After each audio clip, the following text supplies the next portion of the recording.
আপনি কি জানেন একটি বাক্যই আপনাকে জাহান্নাম থেকে বাঁচাতে পারে?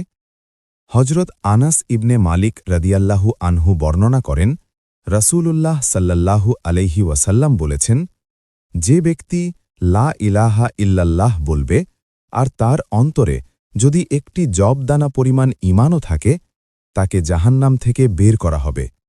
যে ব্যক্তি লা ইলাহা ইল্লাল্লাহ বলবে আর তার অন্তরে একটি গম দানা পরিমাণ ঈমান থাকে, তাকেও জাহান্নাম থেকে বের করা হবে। এমনকি যার অন্তরে একটি অনুপরিমাণ ঈমানও থাকবে, তাকেও জাহান্নাম থেকে মুক্ত করা হবে। সহি বুখারী ৪৪ নম্বর, সহি মুসলিম ১৯৩ নম্বর। ভাই ও বোনেরা, আমরা যত বড় গুনাহগারই হই না কেন, লা ইলাহা ইল্লাল্লাহ আল্লাহর রহমতের শেষ দরজা। আজই এই কালিমা হৃদয়ে ধারণ করুন। এরকম ভিডিও পেতে হলে এখনই চ্যানেলটি সাবস্ক্রাইব করুন। ইসলামিক এমন আরও হৃদয় ছোঁয়া ভিডিও পেতে ভিডিওটি শেয়ার করুন, হয়তো আপনার শেয়ারই কারো জান্নাতের কারণ হবে।